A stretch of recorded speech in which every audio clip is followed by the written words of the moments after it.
Só mais pra trás.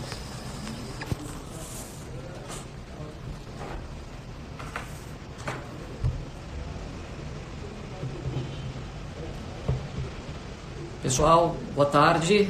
Boa tarde. Tudo bem? A gente está aqui começando mais uma Lunch Live, as nossas lives às terças-feiras, que essa semana é excepcional por conta do feriado em São Paulo. E essas são aquelas lives que a gente faz no Insta, um pouquinho mais curtas e que não ficam gravadas, né? Então, estamos aqui tratando de alguns temas pontuais. Hoje o nosso tema é Bolsa 100 mil pontos, barata ou cara? Barata ou cara, Luiz Barsi? Tudo bem? Boa tarde. Tudo bem, Felipe Ruiz, e você? Tudo frio, ótimo. Né? Eu tô aqui bem frio. Trouxe um cobertorzinho aqui. É isso aí. São Paulo tá bem frio, então tudo bem, pessoal? Hoje eu não vou comer aqui, tô com fome meio-dia, mas aproveitar aqui o nosso almoço para, de novo, trazer algum tema relevante e ágil. Lembrando que não fica gravado, então estamos aguardando só mais um pouquinho aqui a conexão do Fábio Baroni, tá bom? E aí a gente já começa, deixar mais algum pessoal entrar e a gente já começa o nosso tema aqui, que vai ser caro ou barato? Caro ou barato? Essa é a pergunta de $1 milhão, né? Com certeza. E os 100 mil pontos parece que também já está ficando para trás, né? Agora de manhã a gente tem uma alta bem forte na Bolsa, 106 mil pontos. E isso aí. O Fabião deve estar entrando. Enquanto o Fabião não entra, vamos responder algumas perguntinhas aqui. Claro. Deixa eu ver quem tá aqui, peraí. Não. Ixi, não. E aí, Rafa Braga, tudo bem? Fala, Rafa, tudo bem? Deixa eu ver aqui. Fabião entrando. Opa! Fábio Baroni. Muito boa tarde, meninos e meninas. Tudo bem? Como estamos? Fiquei sabendo que hoje vamos responder a pergunta de $1 milhão aí. Exatamente. Bolsa Ou barata, não, cara. né? Tudo bom por aí, Fabião? Tudo bom, e vocês? Tudo jóia. Num período de recorde máximo da Bolsa aqui, mas vamos indo, né? Exatamente. Tá certo, tá certo. Bom, a gente discutiu um pouquinho antes, gente, e assim, antes de tudo, antes de falar se tá barato ou se tá cara a Bolsa, é importante que a gente entenda o que influencia a Bolsa, o que os movimentos de alta da Bolsa, ou eventualmente de baixa, refletem, né? A Bolsa nada mais é do que um apanhado de empresas. Então, quando a gente fala Bolsa 100 mil pontos tá caro ou tá barato, a gente está falando do índice Bovespa, né? Que é um índice com certo número de empresas, das empresas mais negociadas, que refletem uma visão do mercado como um todo sobre o mercado brasileiro. O índice da Bolsa, e no geral a Bolsa como um todo, o que faz ela andar? Basicamente são os lucros das empresas, né? Os lucros e as expectativas de lucros futuros. E aí é muito importante fazer essa distinção, porque quando a gente está analisando o motivo da Bolsa já ter subido tudo isso, né? No ano passado mesmo, a gente tinha a Bolsa a 80 e poucos mil pontos. Com a eleição passando, a gente já viu um reflexo muito positivo. E agora, com essa questão da Previdência aí muito próxima de ser aprovada, pelo menos é isso que a gente tem ouvido, a gente vê esses novos recordes sendo atingidos. Agora, os lucros das empresas justificam uma subida tão vertiginosa da Bolsa? Na nossa opinião, não. A gente vê alguns balanços de primeiro trimestre que foram já um pouquinho mais positivos do que o que vinham sendo ano passado, mas, de uma forma geral, os lucros das empresas da Bolsa ainda estão, de uma certa forma, andando de lado, né? A gente não vê crescimentos tão expressivos, talvez o setor bancário tenha refletido um pouco melhor esse crescimento, mas muitas empresas ainda estão na promessa. Então, por que a Bolsa subiu tanto?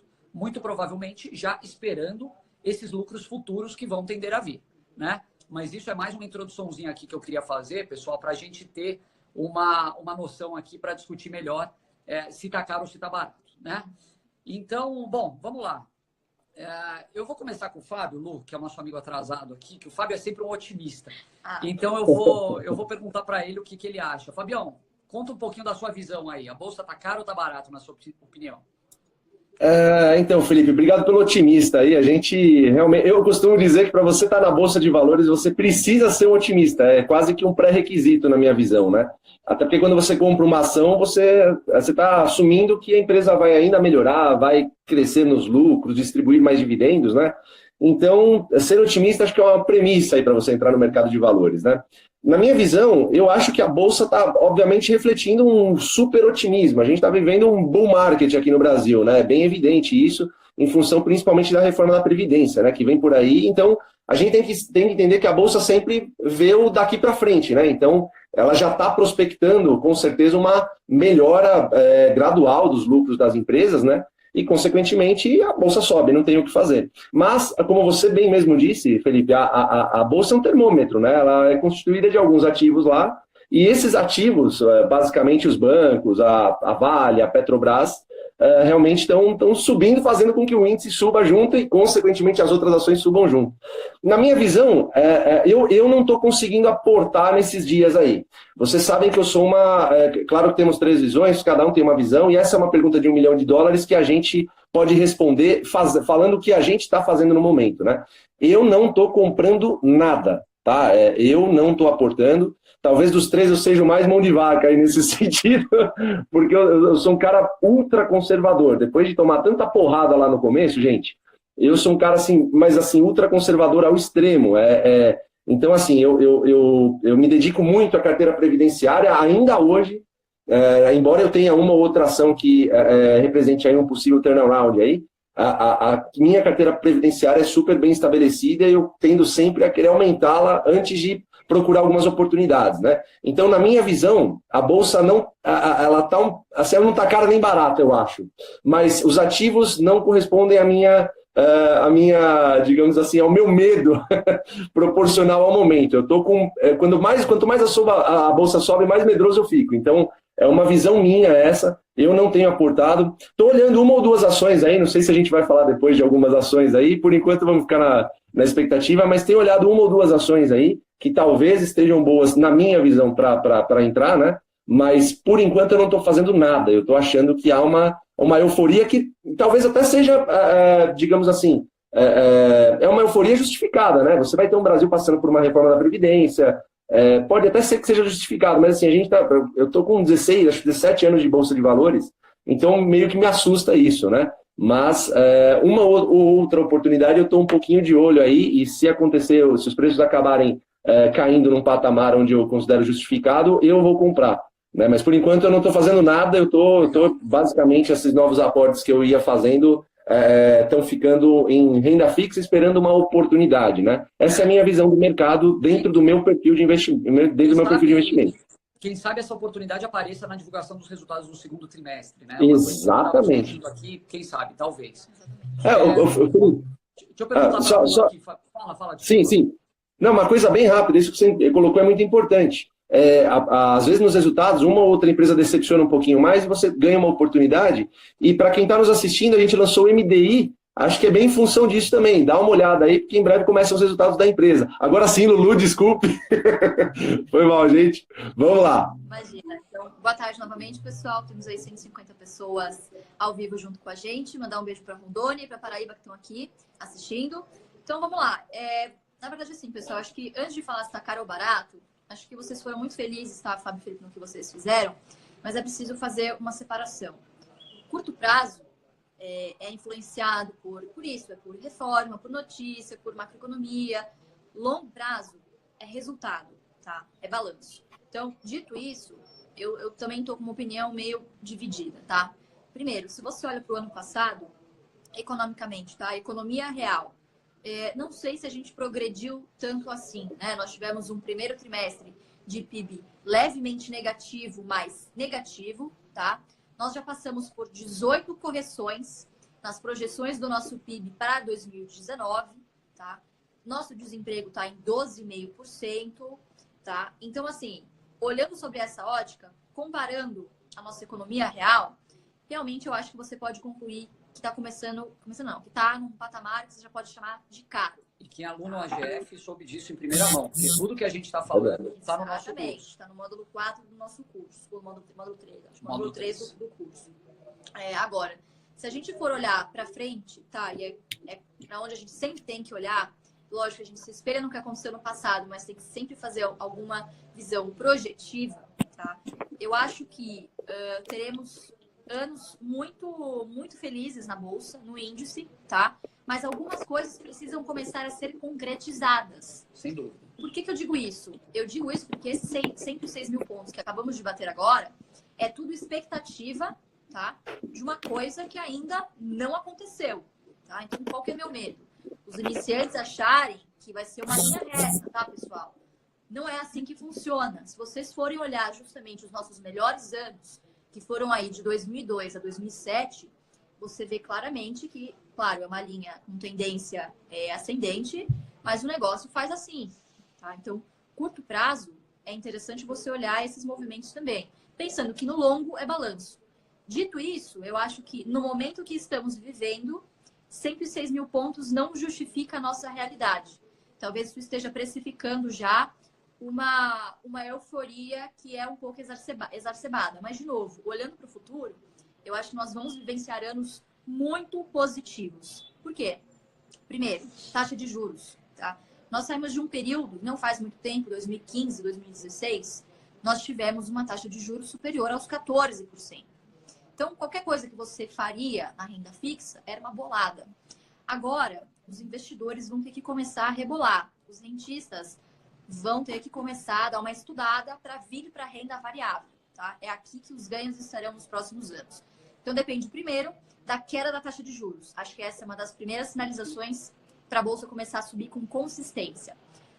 Segundo, claro, que essas reformas sejam refletidas nos resultados das empresas, no desemprego, que isso diminua e que os lucros continuem, que os lucros venham a crescer. E terceiro, a percepção também do investidor externo, do estrangeiro. Gringo ainda não está na Bolsa Brasileira. Até essa é uma grande dúvida, né, Lu? Porque o pessoal fala, o investidor estrangeiro está vindo, não sei o quê. Mas para ele vir com dinheiro novo, a Bolsa tem que ter IPOs, exatamente, capitalizações, né? Porque se ele entra do jeito que está, é porque tem alguém vendendo para ele. Exatamente. E lembre-se sempre disso. Quando vamos fazer IPOs, follow-on, todos esses tipos de movimento, é geralmente porque os controladores, porque a empresa, enfim, acha que é o melhor momento para o vendedor do que para o comprador. Tá? Então, eu acho que assim, tá caro, na minha opinião, tá caro, tá? Eu tô com dificuldade também de encontrar boas oportunidades, e a gente vai falar sobre isso no próximo tema que eu vou falar. Mas, ao mesmo tempo, tô otimista em relação ao futuro, tá? Eu acho que, basicamente, é isso. Mas, no presente momento, eu acho que 106 mil pontos está refletindo uma visão que ainda não se concretizou. Quem sabe, talvez, a hora que se concretize, passando a reforma da Previdência, a pessoa fala, ufa, dá uma realizada, não sei, é uma possibilidade. E é o que eu acho que tem que acontecer, dar uma realizada, para depois a gente voltar para o movimento de ascensão. Né, Fê? Você concorda? Eu concordo totalmente, Lu. Eu acho que um ponto interessante que você falou, que é o fato de, no longo prazo, a Bolsa sempre subir, o investidor de renda variável, ele naturalmente acredita nisso. O investidor de verdade, né? Quando a gente fala investidor, aquela pessoa que compra, vive dos dividendos das ações que ele recebe e não necessariamente vende no curto ou no médio prazo para realizar lucro. Agora, no longo prazo, a Bolsa sempre aponta para cima. Isso porque os lucros das empresas crescem junto com o crescimento das receitas das empresas, que é o propósito de qualquer empresa crescer. Então, quando a gente ouve aquele papo de empresas de crescimento, se a gente olhar empresas que compõem o índice, empresas que também não compõem o índice, são empresas que crescem ao longo dos anos.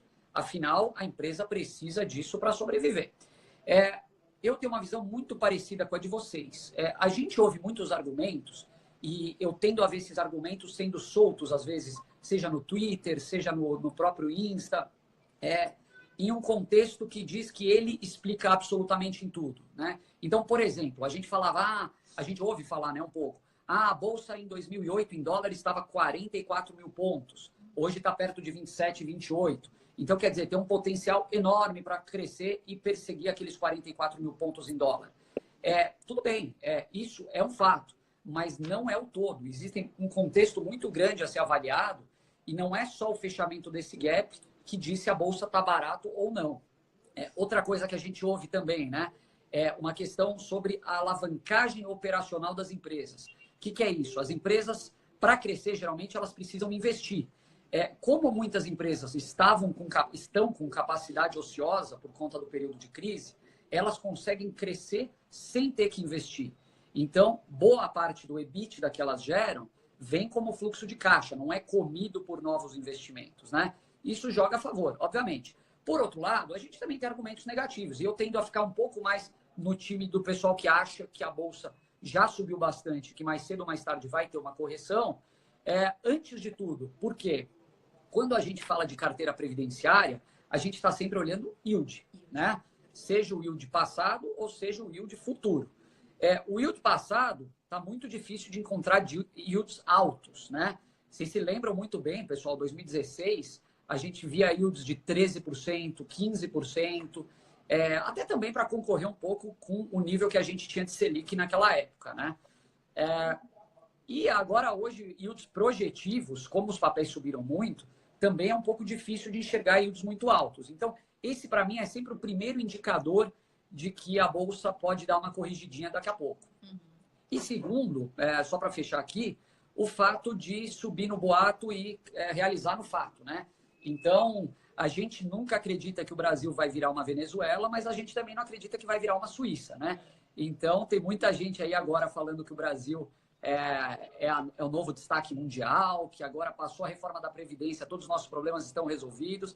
E pessoal, a Previdência é só o começo. Tem muita coisa a ser feita e a gente ainda não tem essa certeza se vai ser bem feita, né? Então, é isso. E, bom, continuando aqui, o que a gente vê hoje de boas oportunidades na Bolsa, né? O Fabião tinha mencionado um pouquinho disso, a Lu falou que ia falar depois.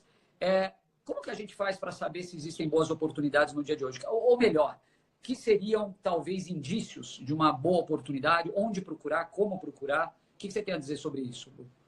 Olha, tem muita gente que assiste o nosso, deu uma olhada no nosso curso, a gente teve uma repercussão muito alta em relação a isso, né? De gente que depois que viu o nosso módulo 4 lá, querer começar a procurar empresas aí de dividendos que paguem um pouco mais de 6% e já começar a aportar e vamos que vamos, né? Gente, assim, eu tenho muito medo do pessoal que está começando, desse cara que a Lu falou, que é o cara que é o rentista, né? É o típico rentista, o cara que estava vivendo naquela época de juros a 10%, 12% aí, e hoje você tem um cenário totalmente diferente disso, né? Eu sempre vou tender a olhar muito para o cara que está começando na Bolsa de Valores, né? O que eu sempre digo para essas pessoas você conseguiria dormir se sua ação caísse 60%, 70%? Porque a gente já viu as nossas ações caírem 60%, 70%, e a nossa atitude foi querer comprar mais, justamente porque a gente viu que a empresa era uma boa oportunidade e automaticamente continuar aportando, né? Então, assim, para esse cara que está saindo dessa era, entrando nessa nova, ele tem que tomar muito cuidado com isso, principalmente com o fato do sono. O cara vai, se em algum momento ele vê essa correção e ele sair correndo, provavelmente ele tem que trabalhar mais essa parte aí, estudar um pouquinho mais sobre ações, né? Porque as ações variam, a renda é variável, né? Agora, quanto a oportunidades aí, Felipe, que você me perguntou, eu tenho visto muito o setor de celulose, de papel e celulose, que é um setor que eu gosto bastante, e é um setor que eu tenho, assim, eu sempre tive muito boas entradas nele, assim, historicamente. Eu tenho avaliado um pouquinho a Klabin, né? Mas, obviamente, com um preço um pouco menor. O meu preço de entrada, o que o Fábio compra, é por volta dos R$ 2,90, R$ 2,80. Eu costumo sempre entrar por esse preço, né? E a Suzano também. A Suzano é uma empresa que eu gosto bastante e você vê que ela vem corrigindo um pouquinho aí. Provavelmente, se eu não me engano, nas últimas 52 semanas, a mínima dela foi por volta dos R$30. Aí eu acho que a Suzano, hoje você compra valor, né? Então, eu tenho avaliado muito essas duas empresas de celulose. No caso da Klabin, até porque ela paga um dividendo trimestralmente. Eu gosto muito disso, faz total parte da minha carteira previdenciária e da minha estratégia. Então, são duas ações que são as que eu mais enxergo aí como possíveis boas oportunidades na minha visão, né? Lembrando que isso não é recomendação de compra, isso tem a ver com o meu perfil previdenciário e meu perfil de investimento, que é aquele perfil que diz que o medroso se dá bem na bolsa. Então, assim, eu costumo lembrar e vivo lembrando todo mundo, quem está começando, quem está no meio, quem está no fim. Geralmente, o medroso prospera. Eu sempre bato parte dessa premissa, porque ele arrecada bons fluxos de caixa com o passar do tempo, então ele acaba sempre estando bem preparado para uma possível volatilidade, uma possível correção, para que ele consiga aportar em momentos de crise um pouquinho mais aguda, que certamente vão acontecer, viu, gente? Certamente chegam. Mas pessoal, isso é uma febre. A Bolsa de Valores é um organismo vivo. De vez em quando ela pega uma gripezinha para corrigir e depois volta, né, a subir. Enfim, são nesses momentos que a gente tem que confiar. Eu acho que no final do dia, o que nós temos é a confiança, né? A gente investe baseado na confiança de que as nossas empresas vão continuar crescendo e prosperando com o passar dos anos. Eu acho que esse é o principal recado que fica aí, não só para quem começa, para todo mundo, né? Porque né, nessa época de oba-oba aí, todo mundo parece que é gênio de bolsa, né? Qualquer ação que você compra, sobe. E isso me deixa com muito medo. Quando você tem o porteiro, um abraço aos porteiros, porque a gente tem porteiro que é cliente também, acredita ou não. Mas assim, quando o nosso porteiro chega e fala, Fábio, eu quero investir em bolsa, me fala aí, como é que funciona? A gente fica um pouco com medo. O que vocês pensam sobre isso, hein? Lu, o que você tem a falar também? Boas oportunidades, o que você enxerga? O Fabião falou duas aí que eu também vejo como oportunidades. O que mais você tem a dizer? Isso, na verdade, sim, acho que a gente está mais ou menos na mesma página, viu, Fábio? O critério que eu tenho usado é sempre, primeiro, né? Eu olho sempre muito o MDI, o mapa de dividendo inteligente. Olhando isso, as empresas que estão próximas a pagar dividendos não consegui aportar por enquanto, né? A gente ainda está no começo de julho. Por enquanto, ainda não consegui aportar em nada, porque os yields, na minha opinião, não estão interessantes, não estão justificando um aporte, tá? Segundo, o que eu costumo olhar nesses meses que eu acho que o índice subiu demais e que está prestes de fazer uma correção? Então, eu simplesmente faço um filtro e vejo o que caiu mais no ano, até agora, ou o que subiu menos. Aquele jargão do mercado que o pessoal diz o que ficou para trás, que né? Ficou para trás, exatamente. Então, eu trouxe aqui o nome de 6 empresas, 2 são coincidentes com as que o Fábio disse, o setor de celulose, tá? Primeiro porque o setor de celulose está passando por um ciclo de baixa, mas lembrando, é um ciclo, uma hora isso vai voltar. Por que eu ainda não fiz um aporte nisso? Klabin, eu acho que deu uma subidinha nesses últimos meses, enfim, o yield não está justificando para mim. E Suzano, porque eu acho que toda vez que tem essa exaltação, essa euforia, a Suzano tende a dar uma realizada, justamente porque está numa fase do ciclo da celulose ruim, está na baixa, e porque o dólar tende a cair nesses cenários. Exatamente. Que então, a fibra acontecia muito isso também, né? Acontecia muito verdade. Isso também. Então é um hedge, né, pessoal? Lembrando que euforia, geralmente o papel cai. Então eu estou esperando um pouquinho para ver se isso não cai novamente abaixo dos R$30. E Lu, só mais uma coisinha também. Suzano, talvez, a gente ainda não tem uma percepção muito boa do que vai ser a nova política de dividendos dela, né? Qual que é o novo cronograma, enfim. Não, eu acho que continua sendo uma ótima empresa, tá? Eu acho que dificilmente você vai encontrar boas empresas a bons preços se nada de errado estiver acontecendo com elas. Exatamente. Não que eu acho que esteja acontecendo algo de errado, mas eu acho que os investidores não estão tendo uma visão clara do que vai ser a junção Fibra-Suzano.